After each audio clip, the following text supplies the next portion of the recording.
Ray Dalio, Warren Buffett, two of the most famous and two of the most successful investors in the world.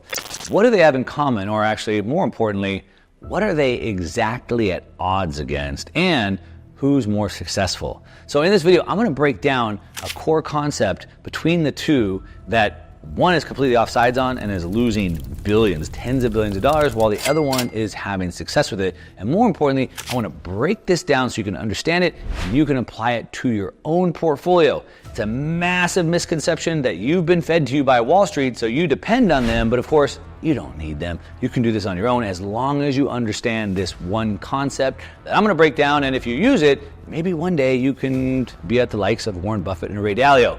Maybe. Let's go.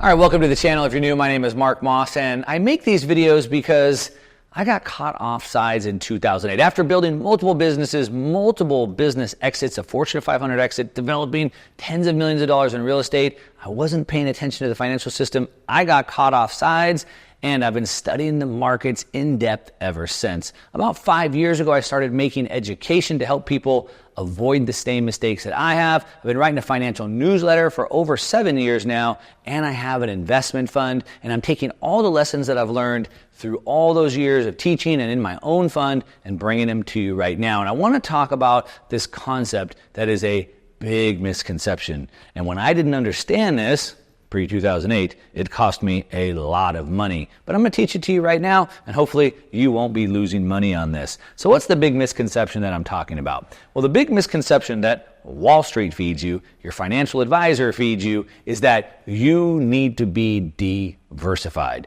Diversification, they tell you, is the key to success, right? You need to have different assets. You need to buy all these different things, 5, 10, 15 different positions, different assets. You have to have stocks, and you have to have bonds, and you need to hold all these different things, and they need to all be in different sectors, right? Everything, all these different things across all the different asset classes, across all these different categories, and across all these different sectors, as spread out as you possibly can. That way, if one goes bad, the other ones don't, right? That's what they tell you. You need to have all these different eggs, split it all up. But the problem is that diversification can actually be diversification, can actually make it worse for you. Why is that? Well, there's lots of reasons for that. But before we get to that reason and what the better way is, let me just break down how this is playing out in real time, and we're going to use Ray Dalio for this example. So Ray Dalio is very famous. He does great work. I've read a couple of his books. I love them. He created one of the largest hedge funds in the world, Bridgewater Capital, super successful. He really came onto the scene when Tony Robbins talked about him in his book, Money Master the Game. And he talked about Ray Dalio's what's called an all-weather portfolio. All right, and like I said, Bridgewater Capital became one of the largest hedge funds in the world based off this all-weather portfolio. Basically, the way the all-weather portfolio works is that you play the field. If you were going to go to Vegas, for example, and you wanted to play roulette, instead of betting on red or black or on, whatever, number 16, you would just play everything. Well, you're going to lose a lot, but you're guaranteed to win on one of them, and so some of the losses offset some of the wins. That's basically the strategy. The problem is that it doesn't always work, specifically when a lot of the assets you're buying aren't doing really good. Let's take a look at this specifically. So inside Ray Dalio's fund, Bridgewater Capital, he used something called a risk parity trade. So you're trying to pair the risk. Now, first of all, let me just say, categorically, the idea is not so bad. And all hedge funds actually do some of this, which is the name hedge. They're hedging their bets, right? A hedge fund. And I think about this a little bit. I do it a little bit differently. We'll come to that. Okay, so basically, his all-weather portfolio, it performs well across different economic conditions. So basically what it's saying is no matter what's happening, it works well because even when we're losing, we're making money. If you bet on red and black at the same time, you're going to lose on one and win on the other. How far are you getting ahead? Okay, the goal of the all-weather portfolio is to generate consistent returns while minimizing risk, which sounds great. Consistent returns and minimize risk. I love that, right? We'll get to the performance in a second. Now, in this, you have basically about 30% in stocks, and Ray Dalio likes to invest in the S&P 500.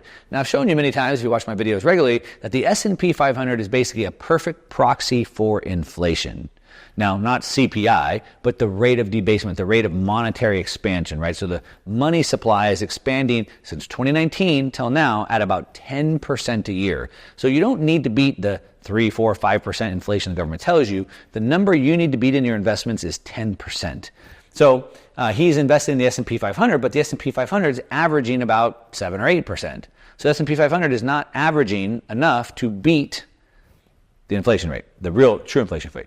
He invests into 40% long-term bonds and 15% into intermediate short-term bonds. But of course, the bond market has completely imploded. The last couple of years, it's been the worst trade to be in. And I don't understand how anybody would want to buy bonds when the government is literally printing money at the fastest rate in history. The U.S. government about $1 trillion every 100 days. Why would you want to hold debt? Yes, they're going to pay you back the debt, but with greatly devalued dollars. About 7.5% gold and about 7.5% in commodities. So how's that working out for good old Ray and Bridgewater Capital?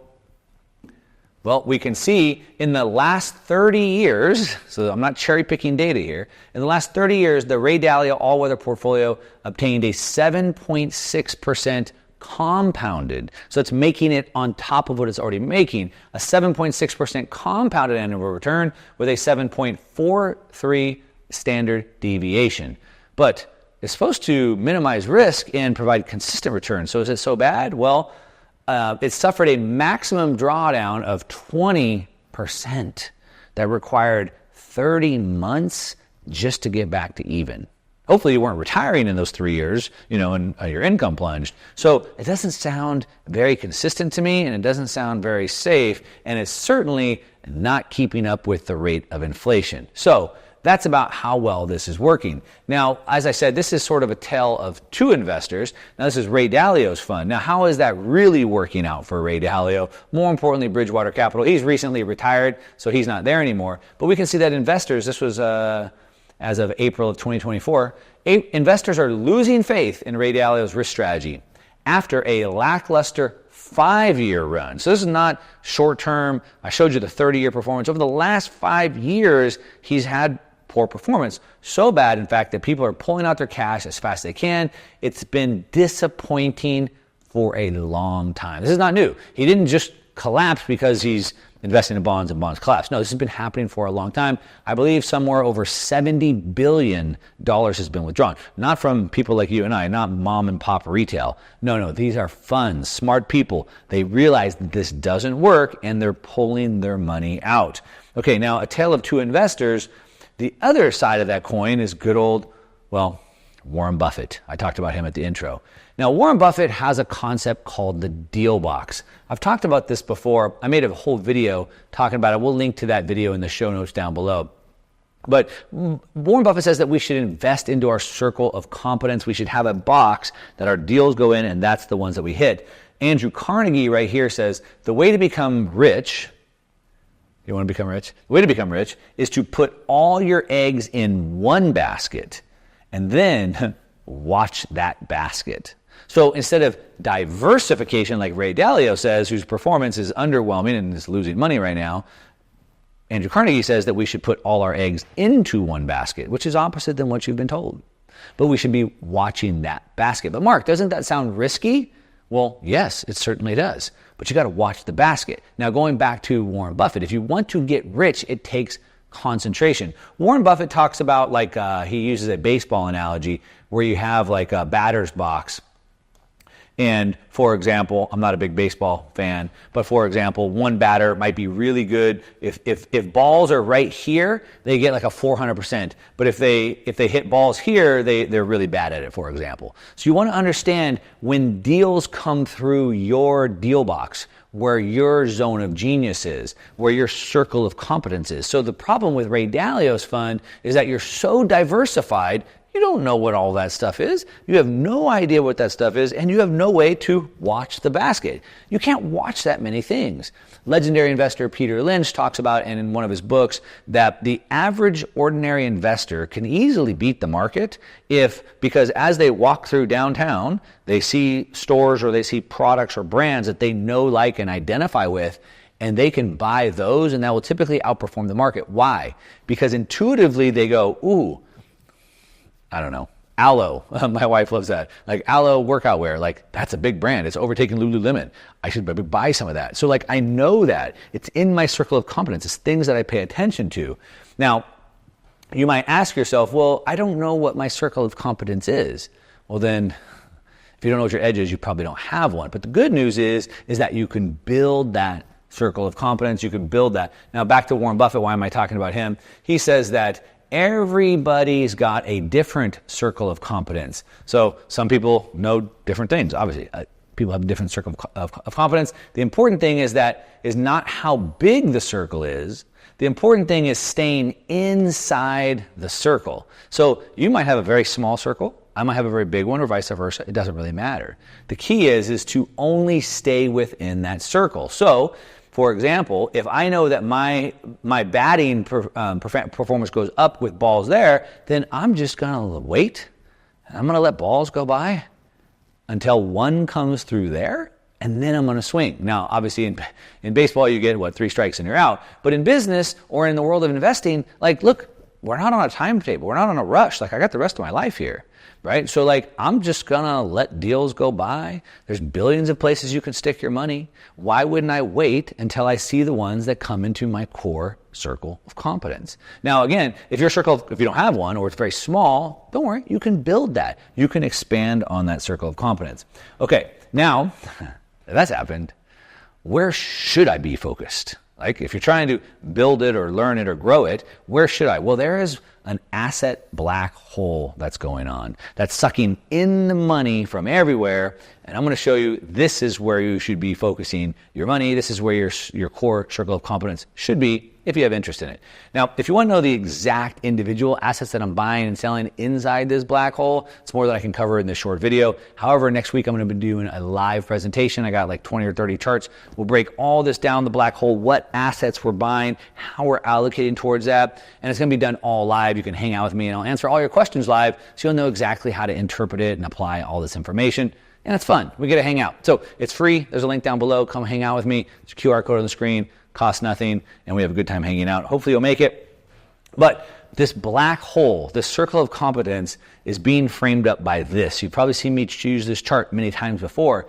This is a phenomenon, a K wave, a chondroitin wave. I call them a technological revolution wave. They happen about every 50 years. And about every 50 years, there's a new technological revolution. Not just a new technology like an iPhone, a revolution, a cluster of technologies that, one, changes the course of humanity, but more importantly, it drives financial markets.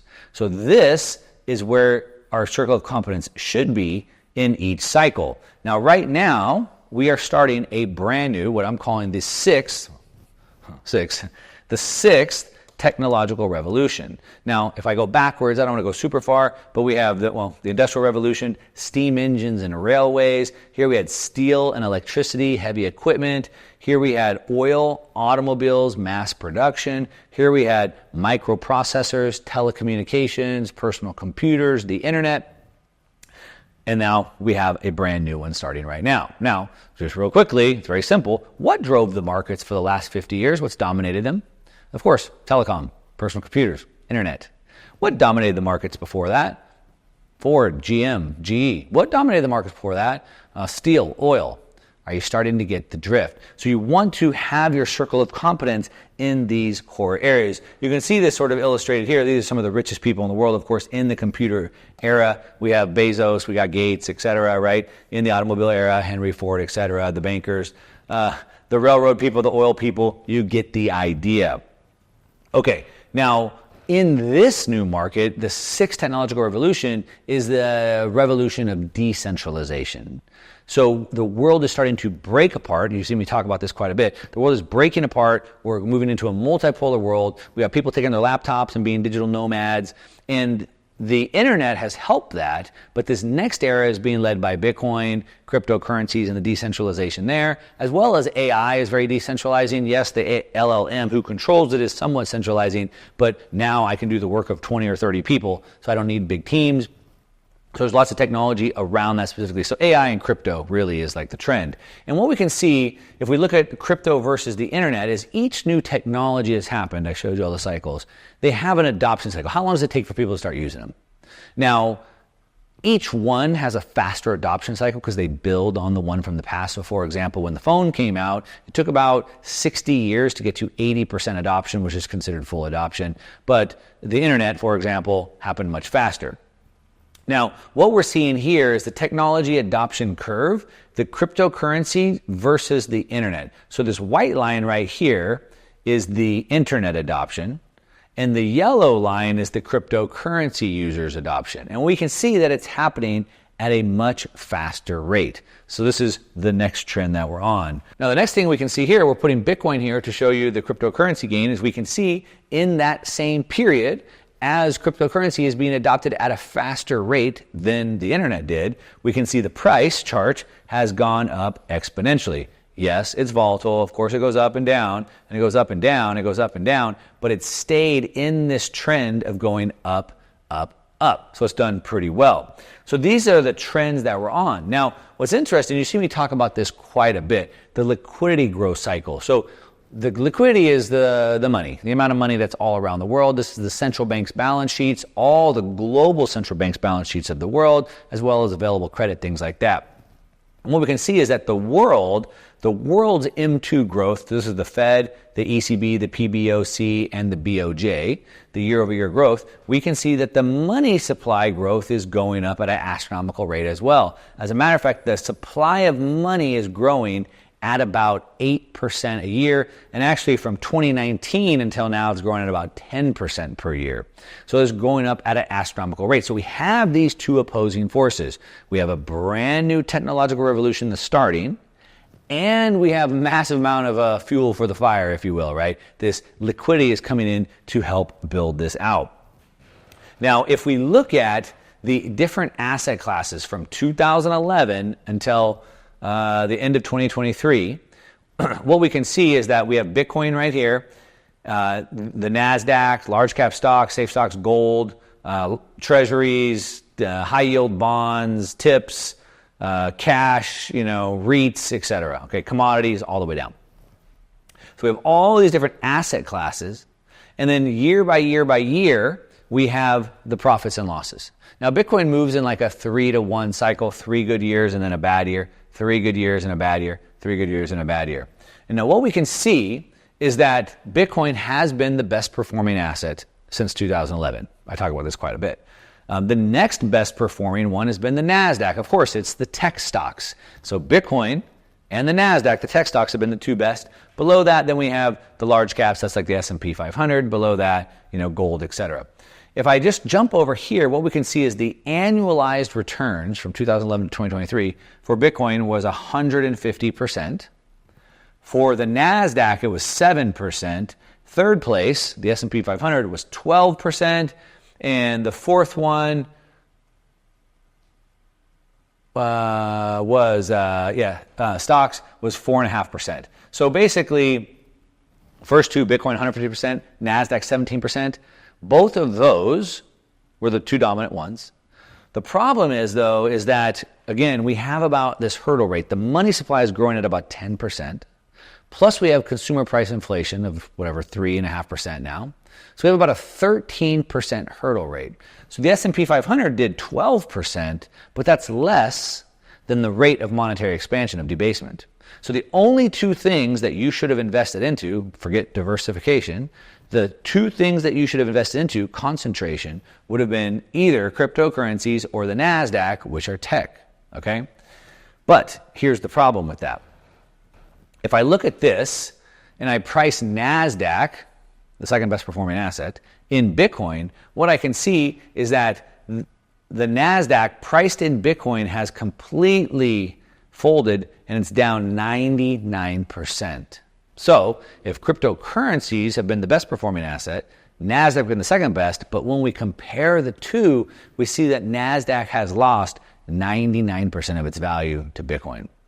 So in light of that, do you want to be in a diversified portfolio? Should you be splitting your money up perfectly evenly between all of these things in so many baskets that you can't even watch them? Or would you put them in the 1 or 2 best performing baskets and just watch those baskets?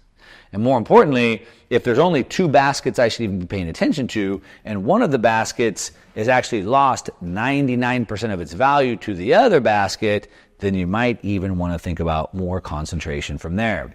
Okay, now, as I said, it's not just Bitcoin, right? We're seeing the rise of AI as well. Now, the best proxy for us to see this right now is, of course, NVIDIA, which is absolutely amazing. No analyst has been able to predict this because it's not a predictable thing. This is complete market mania driven by this rise of AI, which is big and it's here to stay. And we don't have a lot of ways to play it. So NVIDIA is like this perfect proxy for it right now. And you can see the rise in this, and it's completely outperformed Bitcoin. It's just that NVIDIA is not an asset class. It's an individual equity. It's gone up 2,500% in that same time frame. So you can see that diversification is diversification. Ray Dalio's fund shows you the math. The best guy in the world at diversification is losing all his money. It's been underperforming. It's underperforming S&P 500. It's underperforming the rate of monetary debasement. And his fund has lost over $70 billion or it's been withdrawn because people no longer trust that model anymore. We know that Warren Buffett and Andrew Carnegie say that, no, we want to concentrate our bets. Warren Buffett does have more bets, but he has a pretty big, wide circle of competence. We want to invest in things that we know, and if we don't know a lot, we need to invest some time to learn those things and expand that circle, our deal box. We know that right now, or we know that technology cycles is what drives the markets, and we're entering a new one. And so this is where we want to build our deal box, and we should be spending our time focused on finding the best plays in that deal box. The two, if I really break that down, are crypto and AI. If you want to know the exact plays that I'm doing, not just Bitcoin, plays that can move multiples of that, or not just NVIDIA, plays that can move multiples of that, then come hang out with me live. I'm going to break this down. It's going to take like an hour probably. I got 20, 30 charts. We'll run through all this. I'll show you what I'm doing, and I'm going to answer all your questions live so you know how to apply this, how this fits into your portfolio. And it's fun. Just come hang out. I'd love to meet you. And then finally, we have to understand that most assets are failing the hurdle rate. So even though all those other asset classes, they well underperformed Bitcoin and NASDAQ, they underperformed the hurdle rate, which is the rate of the monetary expansion, which is 10% plus inflation of 3, so you're at least 13%. So everything else has failed that. So why would you diversify into an asset class that can't beat the rate of loss? You tell me. Leave me a comment down below. Let me know what you think. Of course, as always, give me a thumbs up if you like the video. If you don't, you can give me a thumbs down. That's okay. Either way, let me know in the comments down below. And of course, subscribe if you're not already subscribed. And that's what I got to your success. I'm out.